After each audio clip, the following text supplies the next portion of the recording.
Hi there Virgo, thank you for joining me for your monthly forecast for May.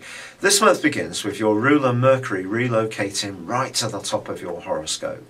It would be no surprise at all if you went through some kind of retraining or refocusing in terms of your life goals or ambitions.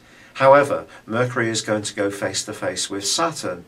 Even if briefly, this suggests that keeping a balance between home demands and the opportunity that could come up professionally may prove a bit tricky. So you may have to put yourself out a bit and something may not be completely as you'd like it. However, it is true to say that with Venus at the top of your chart until the 8th, then charm is going to be an important element of your armoury when it comes to doing well professionally. But the stars are also sparkling at the start of this month in terms of your desire to expand your world. And especially with the Sun and Mars in the most expansive part of your horoscope, travel may have been very much part of your thinking in the latter part of April and can be as this new month begins. So if you're booking something to go away, sounds good.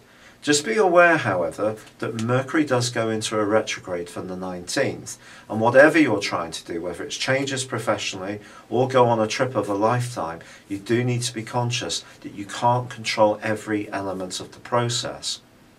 Now, there is a full moon which occurs on the 4th, suggesting that if there is some big change going on in terms of your thinking or the thinking of someone immediately around you, either you or they may prefer to keep the status quo.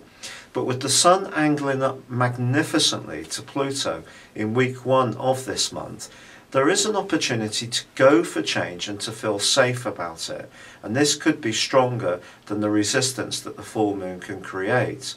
Also, the Sun is squaring up with Jupiter in the first part of this month as well. Someone you meet or encounter could have a larger than life personality, and you may be a little bit doubtful about what their motives are, and it's good if you are a bit skeptical. However, this person could have some kind of spiritual side to them which really can intrigue you. And as long as you don't get totally swallowed up in terms of your own identity, being open to this type of thing can actually be very positive for you at the start of this month. On the 8th, however, Venus moves into the friendliest part of your horoscope. Now, when Venus moves into this area, this can be an opportunity for you to network, and there could be one friend who could become something so much more, particularly between the 19th and the 26th. This could be something along the lines of a fated attraction that you just feel that you can't resist. If you do find yourself in some kind of intimate clinch, just be conscious of what your needs are and those of the person you're getting involved with. If you both have the desire for just getting close and don't have any big expectations, this could work very well. If one of you wants something more serious, it may not work so well, and just be aware of a bit of a user if you are looking for something more ongoing. On the 12th, however, it's Mars on the move, and it moves to the top of your solar horoscope. Ordinarily, this would give you an immediate burst of drive and determination as far as your professional aims are concerned.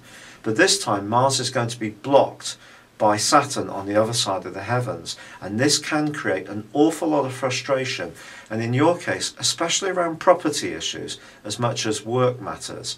Someone in the family could also be a little bit difficult. There can be a generational clash. Someone's views may be very different to your views, and it may be tricky to get on with someone who's older or much younger than you. However, there is, by the 18th, a fantastic new moon, and it's just encouraging you that if there are elements of your life that you do feel are ripe for renewal, go for it, see where it takes you. However, Mercury does also start to twist backwards on the same day, and you know from past experience that Mercury retrograde is never an easy process.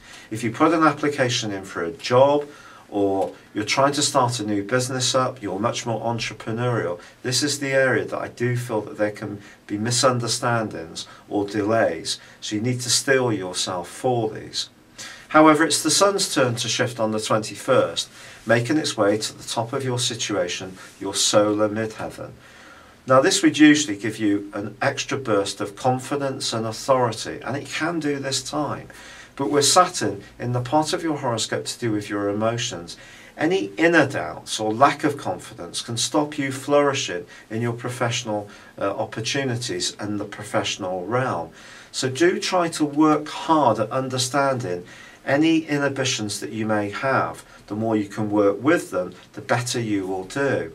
Towards the end of this month, the Sun also goes into a tricky square with Neptune. You may encounter someone who seems to say all the right things, but there's an air of mystery about this person, and you may never get to the bottom of their motivations unless you're exactly sure that an offer is sincere, trustworthy and genuine. I'd be very doubtful of going for it without at least speaking to somebody that you truly trust. But there are going to be opportunities for progress, expansion, change this month, but it's all going to be a bit stop and start and going to need quite a lot of careful thought for it to really occur. And I think you need to be very mindful of the details. It's one of your great strengths, and deploy it handsomely this month. Thank you for joining me. Good luck and goodbye for now.